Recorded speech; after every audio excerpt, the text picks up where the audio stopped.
ሰላም ሰላም ጤና ይስጥልኝ ውድ የተከበራችሁ በመላው ዓለም የምትገኙ ኢትዮጵያውያን እንዲሁም የኮኪቲዩብ ቤተሰቦች እንዴት አደራችሁ እንዴት ዋላችሁ እንዴት አረፈዳችሁ በያላችሁበት ሰላማችሁ ይብዛ። የኮኪቲዩብን እንግዲህ ከመጀመራችሁ በፊት ሰብስክራይብ ሼር ኮሜንት እያደረጋችሁ አበረታቱኝ አብራችሁን ቆዩ።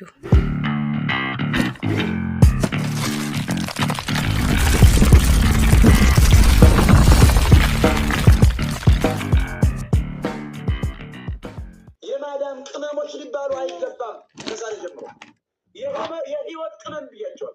ለምን ካልከኝ የቤተሰቦቻቸውን ህይወት እንደሚያጣፍጥ 75 ቅመም እንደተሰራች ዶሮ ስላጣፈጡት ቅመሙ ነው ለወንድሞቻቸው፣ ለእህቶቻቸው፣ ለታናሾቻቸው፣ ለታላቆቻቸው፣ ለአያቶቻቸው ተስፋ ስለሆኑ የአረብ ሀገር ሴቶችን ወንዶችን ማንቋጫ ይቻልበት ጀግና ናቸው። ለኔ በ17 ዓመቷ በ16 ዓመቷ አረብ ሀገር ሂዳ የእናቷን ቆርቆሮ በብሎክ የተቀየረች ነው። አስረግጬ ነው ዛታችሁ አይላቪ ኮንትራት ቤት የምትሰሩ እናቴ ትሞት ክብር ለእናንተ ክብር። እናንተ አንገታችሁን ደፍታችሁ መዳም ቤት ከነ ክብራችሁ ኦልሞስት ድንግልናችሁ ተመልሶ ድንግል ሳትሆኑ አገር ቤት እዚህ ድንግልናችሁ ክብር ለእናንተ እናቴ ትሞት። እንደው የኔን እድሜ ቀንሶ ይስጣችሁ። የእናንተ ጨዋ ሴቶች የኔን የሁላችን እንደው የኔን እድሜ ቀንሶ ይስጣችሁ። ከኔ እድሜ ላይ ለእናንተ ይስጣችሁ። ክብር ለእናንተ እናቴ ትሙት። ክብር ለእናንተ ጤና ይስጣችሁ። በቃ ገንዘባችሁ በረከ የክብር ህይወት ነው የምትኖሩ። እናቴ ትሙት። ሳውዲ ሙሉ ጠለብ ቤት የምትሰሩ ክብር ለእናንተ ክብር ለእናንተ። እመቤት ለእናንተ ቢሞትም አይቆጭም ቢሞትም አይቆጭም። ክብር ለእናንተ እመቤት ለእናንተ ቢሞትም አይቆጭም ቢሞትም አይቆጭም። ለእናንተ ቢሞት ተመልካቾቼ እንግዲህ እንደሰማችሁት መግቢያ ላይ መሲ በጀብሪ መሲዬ እንግዲህ ዱባይ ያለችው እና ያው ከእድሜዋ ጨምር ለኛ ሰጥታለች ማለት ነው። እናመሰግናለን።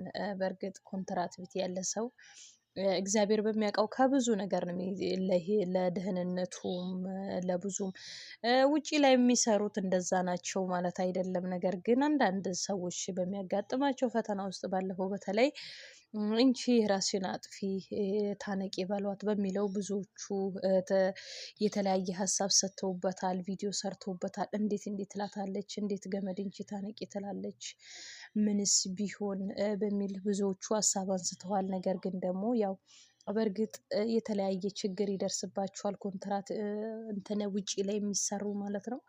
ወዶ አይደለም ቢሆንም ግን ደግሞ ያው ትንሽ አስከፍታለ። ቢሆንም ደግሞ ኮንትራት ላሉት እጅግ ክብር እንዳላት ገልጻለች።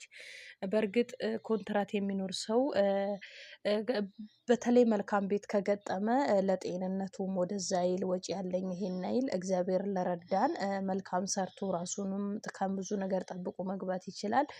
ደግሞ እንደዚሁም ግዴታ የሚያስፈልጋችሁ ሰዎች ካላችሁ ደግሞ ራሳችሁን በጠበቀ መልኩ በማይጎዳ መልኩ ብታደርጉትና ራሳችሁን አደጋ ውስጥ የሚከት በተለይ ብዙ ጊዜ ይሰማል። የተለያየ በኢጃዛ ቤት የራቁት ቪዲዮ ምናምን ብዙ ሰው ቪዲዮ ሰርቶበታል ማለት በቃ ማለት ህሊና ሊኖረን ይገባል። ማለት አንድ ሰው ቪዲዮ ወጣበት ከዛ ተሰራበት፣ እኔ ለምንድነው ከዛ ሰው ማለማረው? ግዴታ እኔ ላይ መድረስ አለበት? ያ ችግር መድረስ የለበትም ውድ የሀገሬ ልጆች። ስለዚህ ይሄንን በመሆኑ ብዙዎቹ እሷ በመሲ ንግግርም ትንሽ ተደናግጠው ሀሳብ እየሰጧት ነበሩ።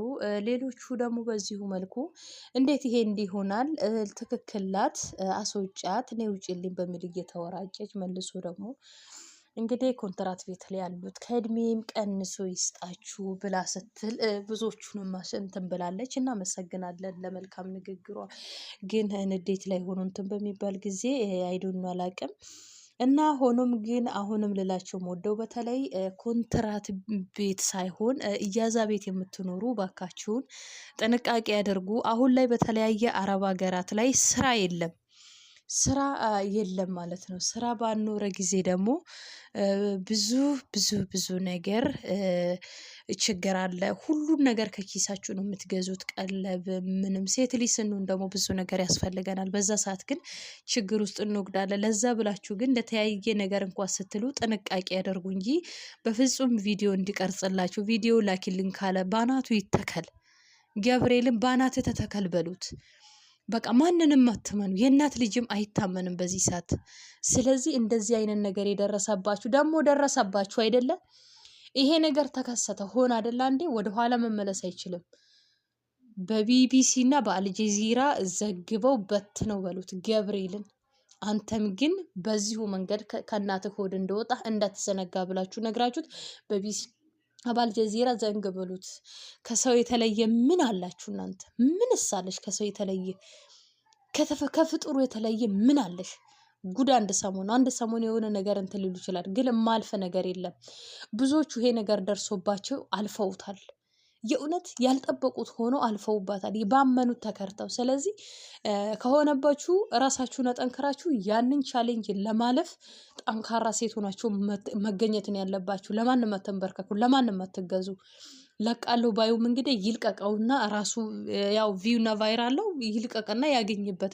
ስለዚህ በጣም ፓወርፉል በሆነ ነገር ተናግራችሁ ከራሳችሁ ላይ ማስቆም ነው እንጂ ለማንም ጅላንፎ ሁሉ ቪዲዮ እንደዚህ ያደረገ ገንዘብ እንደዚህ እግዚአብሔርን አትሸወዱ። በቃ እኔ ገባኝ ነው። አትሸወዱ። ሁሉም የሰውን ልብ ካየ በኋላ እንደፈለገው ሊዘል ሊሮጥ ይችላል። እባካችሁን ብልህ ሆኑ ሴቶች። አንድ የሆነብሻል ከሆነ ባስተሩካ ከቢቢሲ እና በአልጀዚራ ሂድና ነገር አስነግር፣ አስበትን፣ አስነብብ፣ አዘግብ በሉት። ገባችሁ? ከዛ በኋላ አንተ የሚወጣው የእናት ማፀን ይሄ ነው በቃ ይልቀቀው እንጂ 5 ሳንቲም አትስጪ። ከህዝብ የተለየ ከሰው የተለየ ምንም ነገር የለሽም የእናት አለ ልጅ። ስለዚህ በተለይ ኮንትራት የምትኖሩ እህት ወንድሞቼ እዚህ ችግር ውስጥ ከመግባታችሁ በፊት እባካችሁን ራሳችሁን ጠብቁ። እንዲህ ያለ ጥያቄ ሲጀመር ለሚያቀርብላችሁ ሰው በሩቁ እዛው በጠበልክ ወንዛችሁን እና ገደብ ባትሰጡት። በቃ ገደብ ሊኖረው ይገባል። አንድ ሰው በተለይ ወንድ ልጅ ደግሞ የት ካላችሁት ተመልሶ አይመጣም ፊት ለፊታችሁ በዚህ ጉዳይ ማለት እግዚአብሔር በሚያውቀው። ስለዚህ ባካችሁን ራሳችሁን ጠብቁ። ኮኪቲዩብን ሰብስክራይብ ሼር እያደረጋችሁን ቤተሰቡን ባካችሁን አበረታቱኝ። ላይክ አድርጉት ሌሎች ጋርም እንዲደርስ።